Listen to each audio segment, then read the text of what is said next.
प्रफुल्ल सावंतराय जी अंतरराष्ट्रीय पर्यावरणविद होंगे, लेकिन उनकी खासियत है धरातल से जुड़ाव की। जोरदार तालियों के साथ देखिए, एक नियमगिरी जैसा पर्वत जहां से 3 नदियां निकलती हैं और उस पर्वत के ऊपर खनिज और कमाई के लिए वेदांत नाम की कंपनी आक्रमण करने करती है। वहां जो पीढ़ियों से बसे हुए आदिवासी डोंगर या गोंड समझ के उनको हटाकर फेंक देने की साजिश होती है, तब प्रफुल्ल सावंतराय जी संजय पारेख जी के पास पहुंचते हैं और जो लड़ाई लड़ते हैं उससे वेदांत को हराया जाता है और ग्राम सभा को पूछकर ही कंपनी आ सकती है।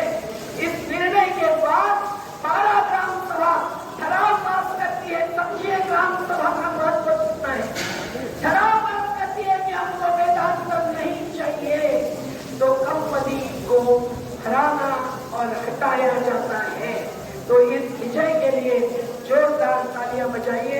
प्रफुल्ल सावंतराय जी का अभी अभी अपहरण हुआ था, क्योंकि जहां भी हमला होता है जल जंगल जमीन पर प्रफुल्ल पहुंचते हैं, तो पुलिस आकर उनको उठा के ले गए थे, लेकिन पूरे देश ने फोन लगाए, आवाज उठाई, अपने मुख्य सचिव से बात की, आखिर में उनकी माफी मांगकर उनको घर पहुंचाना पड़ा था।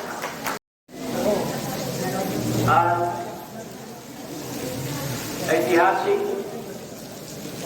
नर्मदा बचाओ आंदोलन तथा 38 साल की उम्र पूरी हुई और आज यहाँ के समावेश आप लोग सभी लोगों को मैं क्रांति का अभिनंदन दे रहा हूँ और हमारे देश के जन आंदोलन के नेतृत्व हमारे साथी संग्रामी साथी मेधाजी और उड़ीसा के नियमगिरी से लेकर नर्मदा बचाओ आंदोलन तक सारा देश में जो जन आंदोलन कर साथी होकर सुप्रीम कोर्ट तक जब हमारे लिए जूझते हैं, लड़ते रहे हैं और हमको जीत भी दिए हैं। एडवोकेट संजय जी, अमिता जी और मंच पर सभी नेतृगण, मैं भी ये नर्मदा बचाओ आंदोलन को 30 साल हो गए। इसका विशेषत्व यह है कि हम डैम बनाने को रोक नहीं पाए, मगर देश में और अनेक डैम को बनाने में रुका दिया, क्योंकि आपके आंदोलन से प्रेरणा लेकर देश में अनेक आंदोलन खड़ा हुआ है और आप भी प्रेरणादायक है।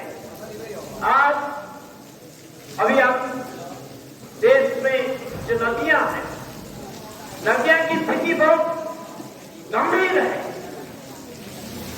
50 साल के अंदर में अनेक नदियों की मौत भी हो गई। क्यों? इसलिए कि यहाँ नदियों की जो स्वास्थ्य, नदियों की जिस तरह हम उसको रखना चाहिए, उनकी सुरक्षा की चाहिए, वह नहीं हो पाया। जितना भी खनिज खनन होता है, वहाँ जंगल है, वहाँ पानी का स्रोत है, वहां से नदी का जन्म है, नदी की मां और वो जो जंगल है, और नदी हमारी मां है। तो इसलिए जो अभी नदियां के ऊपर, चाहे गंगा हो, चाहे महानदी हो, चाहे नर्मदा हो, गोदावरी हो, अभी उसके ऊपर हमला होता है विकास के नाम पर, विनाश की प्रक्रिया के द्वारा। और जब हम लड़ते रहते हैं वो बचाने के लिए, जंगल को बचाने के लिए, नदियों को बचाने के लिए, उनकी पानी के स्रोत के बचाने के लिए, ताकि हमारे ऊपर राष्ट्रीय दमन होता है, पुलिस के दमन होता है, और इस सामने करने के लिए आज हम जो दूसरे रहते हैं, इसके बावजूद हमारे देश में जो कानून है,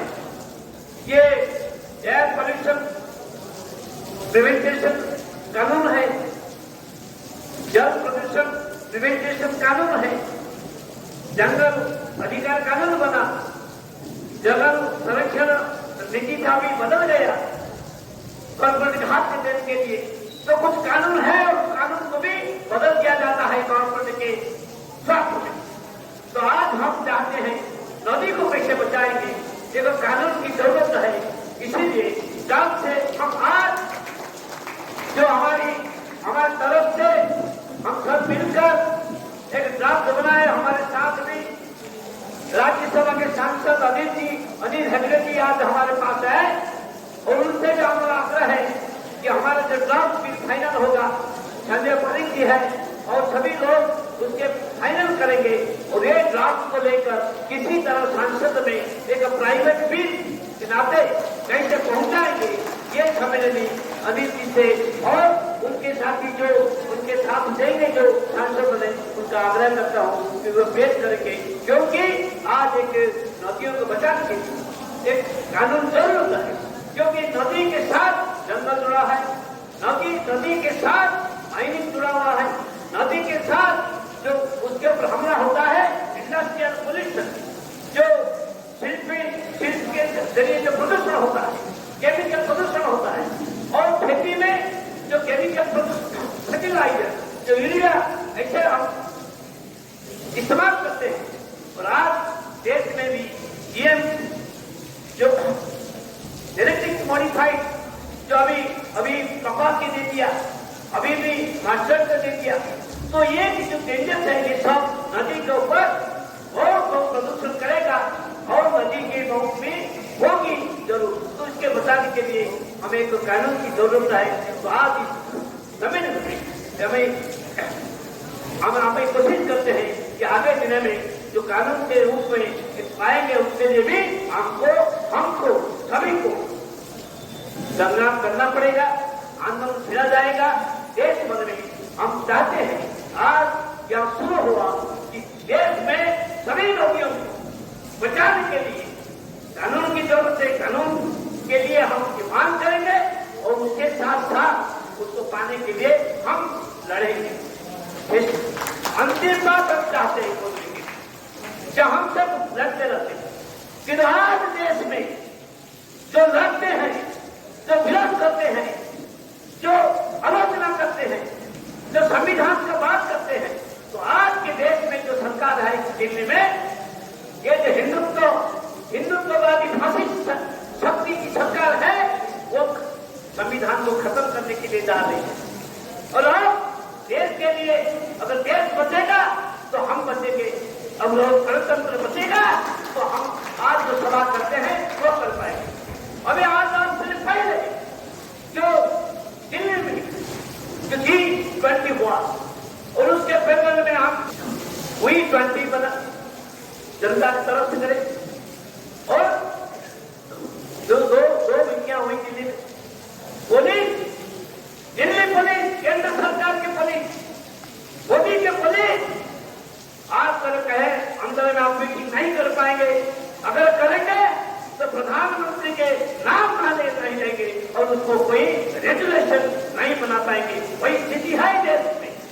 हमें जैसे मैं जब हस्ताक्षर था 1975 यूनिवर्सिटी में किया गया, उस समय इमरजेंसी हुई थी, हम इमरजेंसी में रहे, बहुत जयप्रकाश नाथ से लेकर बहुत भारत देश में बहुत नेता जेल में गए और हम गणतंत्र को बचा पाए। आज भी इमरजेंसी नहीं हो पाता है, मगर क्या ऑनडिक्लेयर इमरजेंसी भी है देश में, इमरजेंसी 100 गुना ज्यादा अति भयंकर है देश की स्थिति।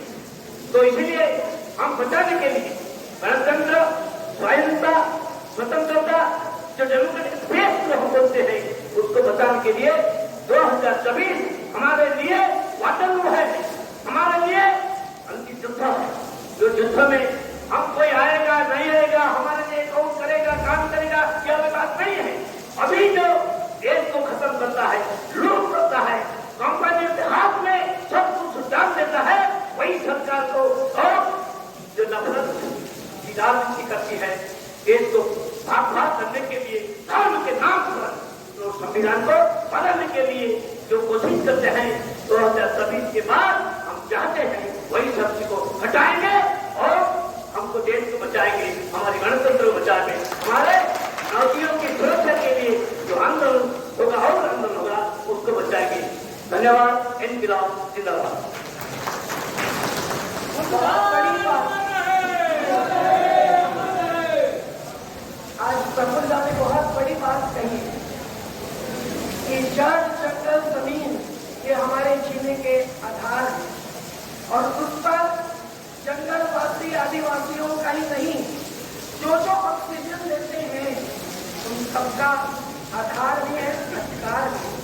कोरोना के समय जो गुजर गए वो ऑक्सीजन के बिना गुजर गए, धन के बिना नहीं। धनिक लोग सबसे ज्यादा गुजर गए, ये नर्मदा की हकीकत है साहब जी। और पहाड़ पट्टी में एक भी कोरोना ग्रस्त नहीं हुआ। हमारी जीवन